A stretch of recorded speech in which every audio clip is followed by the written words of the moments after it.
The couple drove to cluster in silence. Toby was a ball of nerves, but Sadie was a complete wreck. Her mother finally passed the day before, and her sister wasn't answering the phone. Toby knew very little about Mindy, only that some drama between her and the rest of Sadie's family led to them going no contact with her. That was years ago, long before he and Sadie had even met, and no one seemed keen on the idea of opening those old wounds, so Toby didn't pry. That was then, but under the circumstances, he felt it was time to ask. So, Toby said, what made everyone cut Mindy out in the first place? He knew Sadie didn't want to talk about it, but more importantly, he had to know at some point. Besides, he had already proposed months before and was curious about what he'd signed up for. At first, Sadie left his question hanging in the air. Finally, she reached out and answered. At the end of the day, it was Ryan, her husband. He introduced her to God, and she jumped into their community church with both feet. They passed a sign, Cluster listed as being about 20 miles away. Someone had spray-painted a black line across the town's name, and something about that image made Toby shiver. He tried to brush it off. So, she became some kind of Jesus freak, then? Sadie nodded, frowning. We didn't hate religion, just never felt the Holy Spirit or whatever. She made it sound like we just didn't give it a fair shake. I tried to make it clear that organized religion just wasn't for me, but they wouldn't have it. Yeah, I understand that, Toby said, glancing over at Sadie briefly before returning his eyes to the road. She was fiddling with the bracelet her mother had given to her as a wedding gift, twisting and untwisting an end of it like she'd always did when she felt restless. It reminds me of when I tried to go to Sunday school as a kid. I wasn't forced or anything, but my dad did say it would be a good idea to give it a chance. I never knew you were interested in that sort of thing, Toby, she said. The distraction briefly pulled her attention from the bracelet. Yeah, I mean, it wasn't some sort of desperate grab for something. I was just curious about the whole thing. It's like trying to watch a game of football for the first time. People all across the country love this thing, so let's see what the fuss is all about, you know? Anyway, when I got on the shuttle to the church, they asked me if I was new, and I told them that I was. They wrote my name and age down, and I didn't think anything of it. Just assumed it was for their records. After this lesson in a classroom, something about Moses holding a stick during a battle, I think, they brought us to the main room and had all kinds of sermons and songs, and it was profoundly boring. This was just the kids' church, of course, so everything was light, nothing about damnation or the sins of man or anything else that might hold my interest. Then we had the candy raffle. Sadie laughed. The what? Toby nodded. Yeah, they did this candy raffle. They drew names out of a hat, and the kid who won got to bring home a giant bag of candy. I was a little porker at that age, so I sat at the edge of my seat and crossed my fingers. Even from the pews in the back, I could see the striking yellow of a Mr. Goodbar, the familiar orange of Reese's Cups. I was practically salivating. Funny, I never knew you had a sweet tooth. Sadie had stopped with the bracelet completely. Good, Toby thought. Better to keep her mind off heavier subjects. Well, I try to stay away from the stuff now, he admitted. Easier to gain the weight than lose it, you know. So, anyway, they do the raffle, and I actually win one of the bags. I was shocked because I'd never really been a lucky person. My mantra was, it's always something, just waiting for the other shoe to drop. That all changed when I met you, of course. Oh, shut up, Sadie said, her cheeks reddening. It's true. Anyway, as it turns out, luck had nothing to do with it. I came back the following Sunday, and they didn't have another candy raffle at all. Just more sermons, more Jesus, More of everything that didn't pique my interest the first time around. I only showed up again because I assumed that I could win myself another bag of candy, seeing if lightning would strike twice.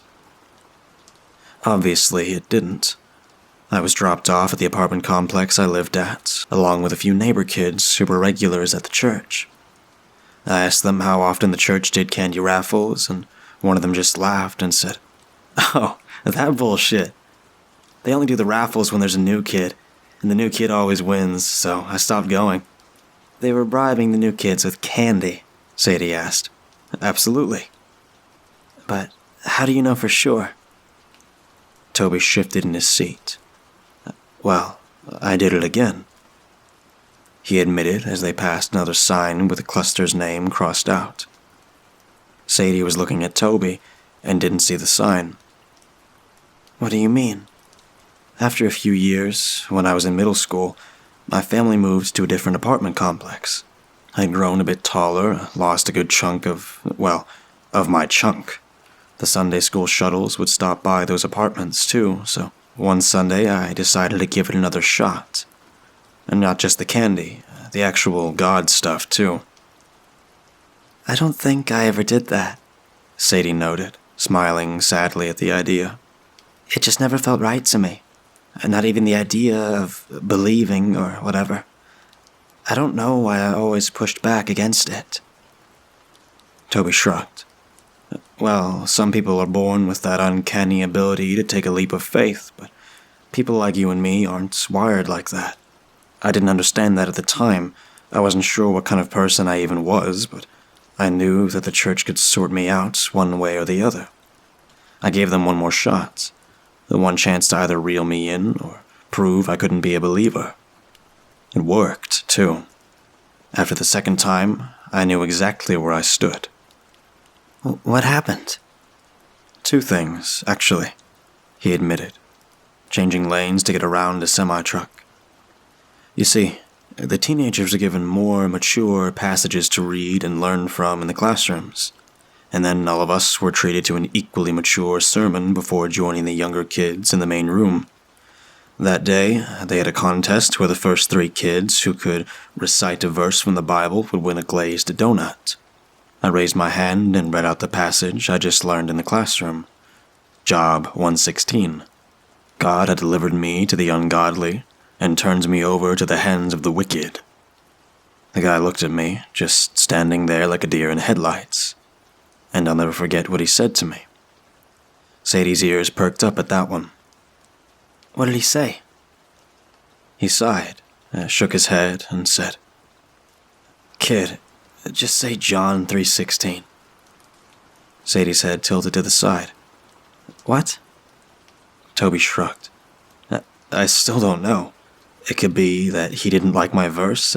Maybe he thought I was fucking with him by sharing a quote that made God sound like an asshole. At the time, though, I had this overwhelming feeling that he literally didn't know the passage I was talking about, like he was angry at me for bringing it up. Sadie laughed at the thought. "Well, at least you got a donut." I refused, actually. "What?" Sadie asked incredulously. I didn't want the fucking donut at that point. I had learned from the classroom, and when it was time to apply what I learned, I was disrespected for it. He asked me a second time, and I just said, no, I don't want it anymore. Some other kid raised his hand and said John 3:16, so they gave him the donut instead. "Wow, that's actually bullshit," Sadie said, shaking her head. "It's fine. I said I was new when I got on the shuttle, and sure enough, I got another bag of candy out of it." They both laughed for a good long while after that, but the distraction eventually passed, and Toby could see the weight of the last few days begun to return to Sadie's shoulders. "So, they really tried to bribe you?" she said, shaking her head in disapproval. "Yep. Taught me everything I needed to know about church.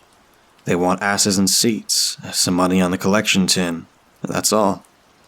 I assume that, to them, the sweets are just a long-term investment, but I'm also of the opinion that using the same tactics as child molesters is kind of a red flag." Sadie returns to her bracelet. "Mindy tried to get me into it, but She never tried to bribe me. It started as offhand mentions of how welcoming their church was. They requested to try it out and see if we felt closer to the Lord. Finally, she begged us to let them save our souls from eternal hellfire. Sounds fun, Toby joked. No, she said bluntly. Mindy believed what she was saying, had her whole heart in it.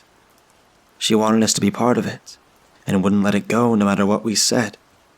Eventually, we had to cut her out of our lives completely, which was hard because that meant going no contact with my niece and nephews. We all did it, though. It was too much.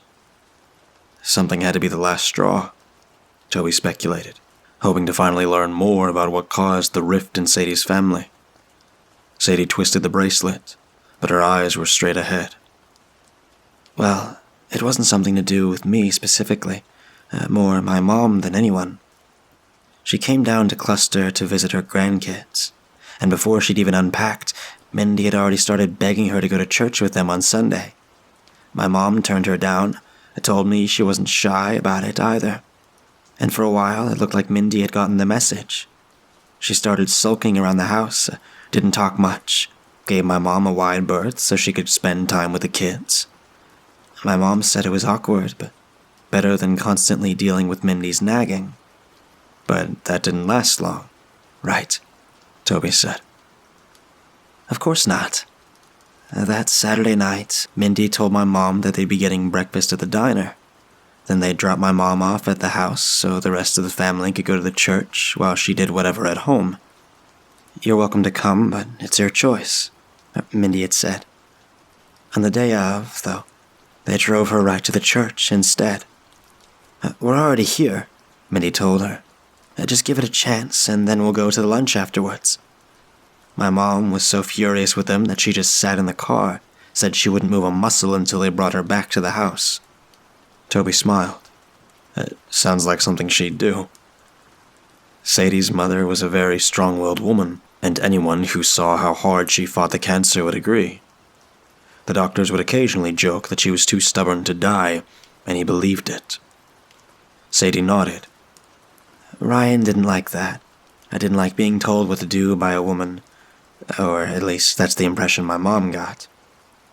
He told her to get out of the car, and when she refused, he unbuckled her seatbelt and tried to pull her out of the car. Toby blinked at that. Really? He put his fucking hands on her? Sadie nodded. She got him for it, though. The way she tells it, or told it, I mean. My mom slapped the son of a bitch so hard I saw Tweety birds circling his head. After that, he just slammed the door and went inside. Mindy and the kids went with him, so my mom waited in that car until the service was over. As soon as they brought her to the house, she packed her things and left. Wow, Toby said, shaking his head. Yeah, we cut her off after that. I told her that she'd have our full support if she took the kids and left Ryan. I told her to lose our numbers if she thought him manhandling Mom was justified. Haven't heard from her since. We tried to call, email, anything we could think of after my mom got sick, and got no response. Sadie stopped fiddling with the bracelet for a moment, wiping a few stray tears away. She probably doesn't know our mom's dead. Might not even know she was sick in the first place. The exit to Cluster neared. Toby turned into it, and through the nearby trees, saw a supermarket in the distance. It was still in the early evening, but he couldn't see any lights coming from the storefront. Well, whatever we walk into at your sister's place, I'll be right by your side. Thanks, Sadie said, wiping more tears away. Toby drove into the parking lot, realizing as he neared the front entrance that it was completely empty. The store was pitch black inside. So, that's odd, he said. Sadie looked up. What? They closed it down?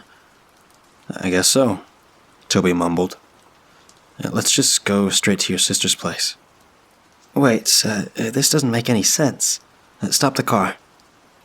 Toby obliged, parking against the curb in front of the entrance.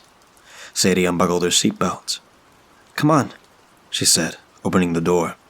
Confused, he frowned. What are you doing? He asked, catching up with her as she reached the front entrance of the supermarket. The doors stayed in place even after she waved her hands at the sensors. She pressed her hands against the glass doors, trying to get a better look inside. Last time I was here, back when my nephew Christopher was just a baby, this is where everyone in Cluster shopped. Seriously, every Saturday the store was packed. There's no way they'd close this place. Toby looked around, wondering if there was anything nearby to explain why the store was closed, and saw a face peeking from around the corner of the building. From the long hair and dirt on his face, Toby could only assume that he was homeless. Sadie, get in the car, he said quietly. Why? She was still looking inside. There's a homeless guy staring at us, Toby explained. Let's go. She turned away from the door and spotted the man he was talking about. Oh, we can ask him. I'll ask him, Toby insisted. Car, please. Sadie relented, locking the door as soon as she was in her seat. He stepped towards the man, holding a hand up. Hey, pal, when did this place close? The man scratched at his beard, stepping carefully towards Toby, like the stranger was afraid that he'd strike without a moment's notice. Preacher man said it was time, he grumbled, pointing a thumb out towards Cluster's main street. No room for bums, no room if you can't pay. Time for what? Where'd they go? Toby asked, glancing again at the empty parking lot. The man smiled, a toothy grin filled with gaps and cavities. End of the world, sky falling, plague spreading, ear to the ground, preacher man said it was time, and poof, they're gone, like magic. You don't seriously think they've been raptured, do you? Toby asked. From the man's crazed eyes alone, he could believe that he did. Yup, went north. He said people don't get taken to paradise, they go there. Toby pulled his phone out and checked the map to confirm what he was already believed. Buddy, there's nothing north of here. No road or towns for miles ahead. The man got closer, more annoyed at that point than cautious. Hey, is it snowing right now?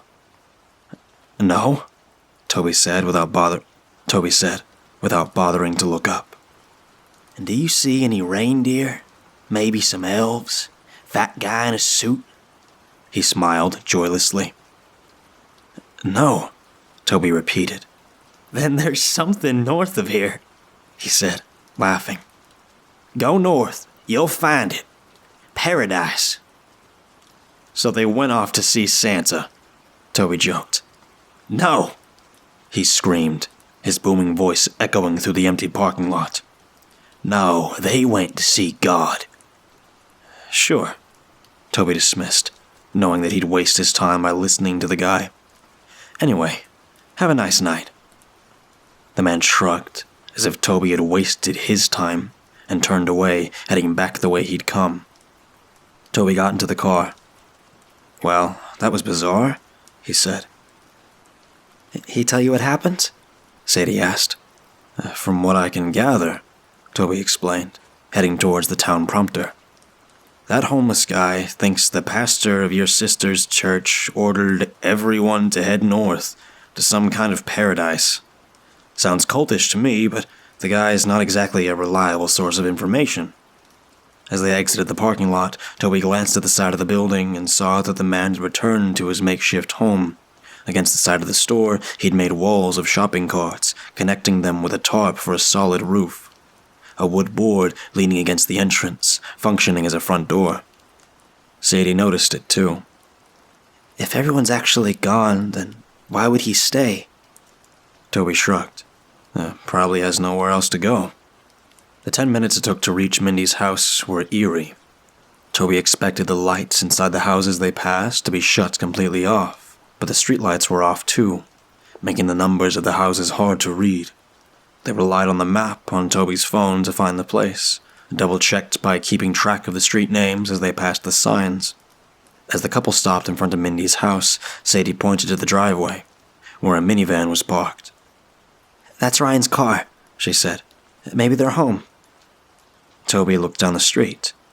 There's cars all over the place. Wouldn't everyone's lights be on if they were all home? Sadie exited the car. Could be an outage, she suggested. Shaking his head, Toby followed her to the front door. Yeah, maybe, he conceded, albeit skeptically. Sadie tried the doorbell, but no sound came from it. She knocked on the door, but there was no response. The front door was locked. She tried a key on her ring, but it didn't work. Of course she changed the locks, she mumbled, looking around. How are we getting in? I'll check the windows, Toby suggested. Walking around the house, he found an unlocked window that faced the backyard. Found one, he called out, pushing the window as far open as he could. Climbing inside and using his phone's flashlight to look around, Toby realized that he was in a kid's room. Dust particles danced before him as he turned the light to see the dressers, a toy chest, dinosaur wallpaper, an empty bed frame. The dresser drawers were open, and besides a few shirts and socks, the whole thing had been cleaned out. Toby exited the hallway and started towards the front door. As he reached the more open area of the house near the dining room, the smell of rotting food had pierced his nostrils. He dry heaved, eyes watering as he ran forward without daring to look at whatever disgusting mess was in the room. Toby could just picture it. A dining room table covered in 3 courses of rotten meat, veggies, and dessert, maggots and flies feasting on the remains of an interrupted meal. As a squeamish man, he didn't tempt fate. Toby unlocked and opened the front door, but didn't move out of Sadie's way. Fair warning, it stinks in here, he told her. Sadie pulled her mask out of his purse and put it on. Thanks for the heads up, she said, turning her phone light on. After putting his own mask on, Toby pointed down the hall. So, I got in from a kid's room over there, probably Chris or Miles's room. Unless Jessica's a big fan of dinosaurs, there's clothes still missing and the bed's gone too. She looked back at Toby, eyebrows raised. So, they are gone, and they took their beds? At least the one. Okay, Sadie said, looking around. I'll check upstairs. You check the rest of this floor, okay? Sounds like a plan, Toby replied, nodding. As Sadie went up the stairs, he stepped into the living room. Nothing in the room stood out as missing, so either they didn't pack up for a long trip or didn't feel the need to bring any of it with them. The television was still there, along with a sound system and a Blu-ray player. Movies lined the shelves next to the TV. Toby couldn't get a good look at the dining room by standing at the doorway instead of walking all the way in. Holding his breath, Tony stepped inside and saw basically what he expected. A table covered in rotten food, green-white mold blanketing most of the table's surface. The centerpiece, a large rotten pile of pancakes. The only items that seemed entirely untouched by decay were at one end of the table. An open UPS box and a fake rose, probably silk. Picking the flower up, Toby got a closer look and realized that someone had spray-painted the rose black. Like the signs going into town, he considered, before putting it down, wondering if there was a connection there. Behind the seat at the other end of the table, a large chair that Toby assumed belonged to Ryan, he spotted a poster on the wall. Getting a closer look, he found that it was a simple framed embroidery. At the top was the word Aspects, and below were 6 numbered instructions. 1. Remain hidden. 2. Recruit others. 3. Punish traitors. 4. Defend home. 5. Pay in blood. 6. Prepare for doomsday. Sadie, what the fuck is this? Toby called out. She came downstairs and entered the dining room. You're right, this is fucking gross, she agreed, looking at the table. No, this, Toby said, pointing out to the embroidery. Sadie took a step closer, holding her light to the words. Remain hidden? Doomsday? What the hell? Exactly. This wasn't here before? Toby asked. Well, it wasn't here when I visited, and my mom never mentioned it. Either it's new, or they put it away when they were expecting us. Yeah, Toby agreed. But What is this? She took another look. Sounds like a series of rules. Toby read the words again. It feels more intense than that. More important. Biblical. Commandments, maybe, Sadie suggested. Either way, they're not here, and I don't think they're coming back. Why? Toby asked, turning away from the embroidery. They took the other beds, most of their clothes, Mindy's jewelry, and their photo albums. I'm telling you, Toby, they're not here. So they left in a hurry, but had enough time to clear the place out of anything they knew they'd miss, Toby said. Okay, but where'd they go? And why is their van still here? Sadie shrugged. I don't know. Maybe the church? Okay, we'll swing by. But then we need to get in touch with the police and report this. This whole thing is fucked up. Sound like a plan? Let's go. They returned to the car, leaving the front door unlocked in case they needed to come back. The church wasn't too far away, but Toby took his time driving there. Something felt wrong about Cluster, especially after seeing the list of aspects on the embroidery. Toby didn't want to say it out loud, but Mindy's church was starting to sound like a cult. But cults don't take over entire towns, right? He considered, silently, wondering if Sadie was asking herself the same thing. The church parking lot was almost empty, save for a single van. Toby parked next to it as they exited the car. Oh, they must have renamed it, Sadie said, pointing at the sign. It used to be a Lutheran church. Children of the Black Rose Church, he read aloud. Hey, there was a black rose in your sister's house. Where? Dining room table, next to a UPS box. They must have gotten it during breakfast. Maybe it's connected. Sadie looked confused. Why do you say that? Okay, Toby said, the picture already painted in his head. Here's what we know. Your sister's family had a creepy list of commandments on their dining room wall. They're having pancakes, most likely breakfast. They get a package, and someone opens it at the table. It's a silk rose spray-painted black. They stop eating, collect their most valuable personal effects, get their beds, and leave. I don't follow, Sadie said, confused. Toby put a hand on her shoulder. Honey, I think your sister's family is caught up in something dangerous. It's like a trigger phrase, like some kind of sleeper cell shit.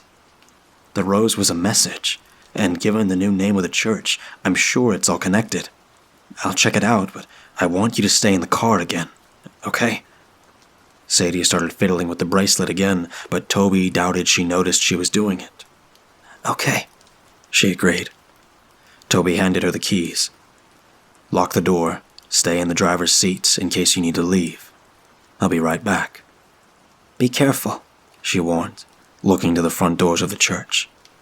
I will, he agreed, a promise he knew wouldn't be hard to keep. Toby wasn't a courageous man. If something happened, some fight or flight situation, it'd be flight for him. Toby had Sadie, so he had too much to lose being brave. He made his way up the steps, one at a time, almost scared to reach the doors at the top. Finally reaching the landing, he pushed one of the doors open. It was unlocked.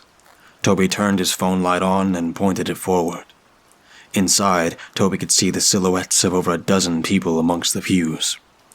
He stood in frozen silence for well over a minute. Come on, he thought to himself. Flight. Run away. At least do something. But Toby couldn't move a muscle, only darting his eyes between the figures. Toby's thoughts did not wander, settling immediately on a single phrase, words burned into his mind since his stubborn teenage years. God has delivered me to the ungodly and turned me over to the hands of the wicked. Toby held on to the phrase, as if daring it to be true, or maybe preparing himself for the worst if it was. The fear began to subside, slowly, and finally he could move again. Toby chose not to, for obvious reasons. The congregation, whoever they were sitting completely still. Hello? Toby called out, ready to run if any of them moved. Only silence answered him. He took a step inside. The pews near the door were unoccupied.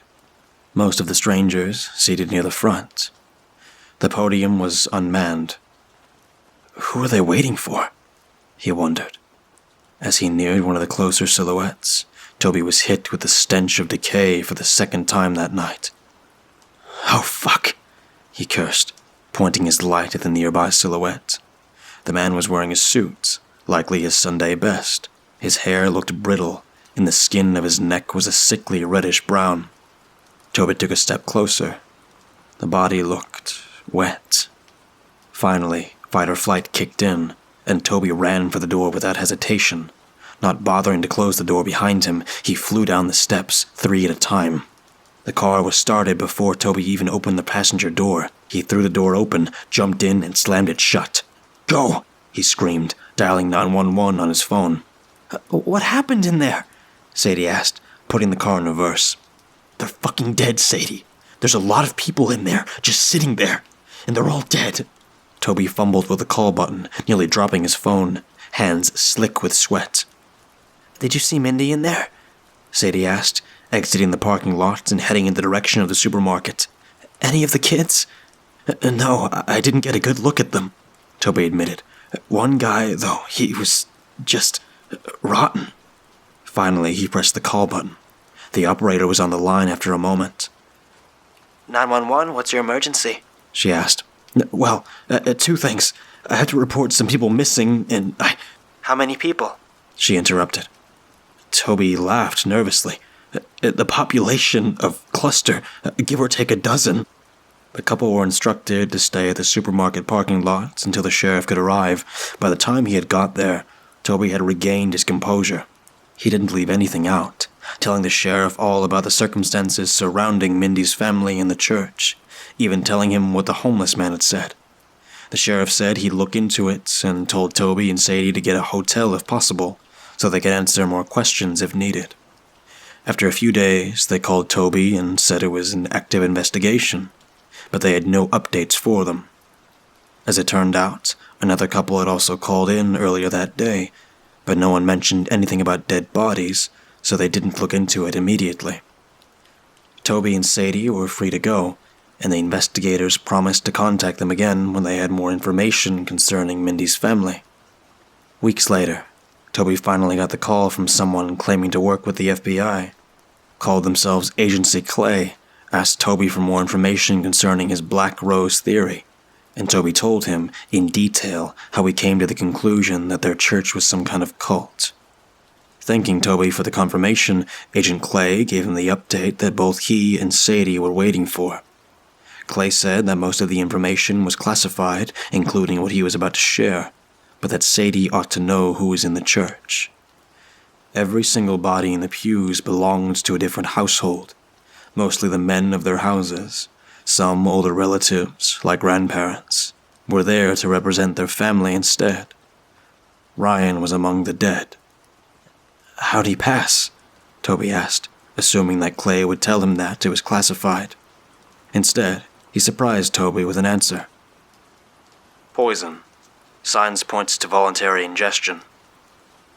Toby's mind wandered to what the homeless man said, and the picture was clearer than ever.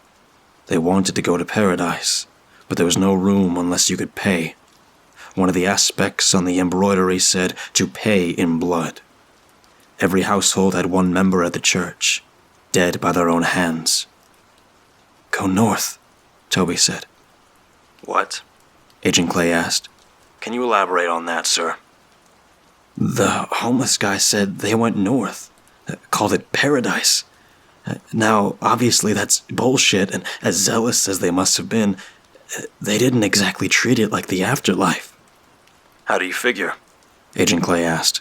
They took everything they needed, from clothes to personal effects, even their fucking beds. They took all of it, and they went somewhere. The homeless guy was right about everything else, so they must have gone north like he claimed. I'm certain of it. I'll take that into consideration, sir. Thanks for the info. With that, the agent hung up, leaving Toby with thoughts that bounced in his head like pinballs. Toby turned, excited, and saw Sadie standing at the door. She was twisting the damn bracelet again. "Any news?" she asked, clearly afraid of what he might say.